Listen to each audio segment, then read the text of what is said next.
Que signifie prêter à Dieu les prières exaucées selon 1 Samuel 1, 19, 28? L'histoire d'Anna est celle d'une angoisse profonde rencontrant l'attention divine. Pour saisir le poids de ses actes, entrons dans son monde. Dans l'ancien Israël, le statut d'une femme reposait sur la maternité, surtout des fils qui perpétueraient le nom et l'héritage. Anna était stérile, avec un chagrin intime et une honte publique. Pénina la provoquait sans relâche, transformant l'ascension annuelle en épreuve de larmes et de jeûne. Dans cette souffrance, elle épanche son âme devant le Seigneur, un torrent de prières silencieuses et agonisantes. Élie la prend d'abord pour une femme ivre, preuve de la nudité de sa supplication. Elle fait un vœu solennel. Si Dieu lui accorde un fils, elle le rendra au Seigneur pour tous les jours de sa vie. Dieu répond, la tristesse devient joie. Anna conçoit et donne naissance à Samuel, un soulagement immense. Quelques années, elle savoure la plénitude de la maternité, sans oublier le vœu fait dans la poussière du tabernacle. Elle attend jusqu'au sevrage, un temps de préparation. Le retour à Silo est un sommet intime et le commencement public de Samuel. Elle vient avec reconnaissance. Un taureau, de la farine, du vin. Elle retrouve Élie, qui l'avait jadis jugée. Je suis la femme qui priait ici, près de toi. Pour cet enfant j'ai prié, et le Seigneur m'a accordé ma requête.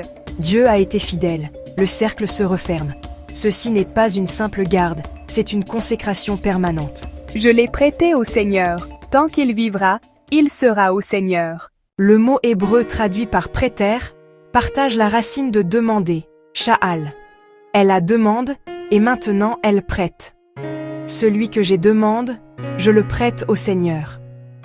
Ce n'est pas un prêt commercial avec intérêt, mais le langage d'une alliance sacrée. Un acte de reconnaissance, de gratitude et de confiance. En prêtant Samuel, Dieu est reconnu propriétaire de toutes choses, y compris ce fils, tant espère. Recevoir comme don, rendre comme acte de foi. Prêter implique une confiance profonde envers Dieu. Anna confie ce qu'elle a de plus précieux à un dessein plus grand. C'est l'accomplissement d'une promesse, un acte d'intégrité. Une promesse faite et tenue. Dieu fidèle, servante fidèle. L'histoire d'Anna modèle nos attitudes. D'abord, une gratitude publique et joyeuse, culminant dans son cantique de 1 Samuel 2. Elle célèbre le caractère de Dieu qui élève les pauvres, fortifie les faibles, renverse l'orgueil. De cette gratitude jaillit un engagement radical. Elle rend en proportion du don. Une vie pour une vie. Notre réponse aux bénédictions doit être active. Transformer un don en ministère. Sa foi continue dans le temps.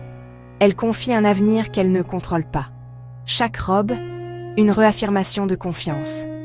Enfin, la libération joyeuse sans regret. La joie naît de la consécration, non de la possession. Le don porte plus loin lorsqu'il est remis au donateur. Anna, Élie et Samuel parlent encore à nos vies modernes. Lorsque Dieu répond à nos prières, un emploi désire, une relation guérie, un sens renouvelle, le don d'un enfant, comment réagissons-nous? Consommer et passer, ou prêter au Seigneur en retour? Pour la carrière réussie, mentorat d'un jeune collègue, soutien aux œuvres caritatives, compétences offertes au bien commun. Famille solide, hospitalité et soutien en crise. Talent artistique, créé pour espérer et élever. Passer de la propriété à la gérance. Chaque bénédiction.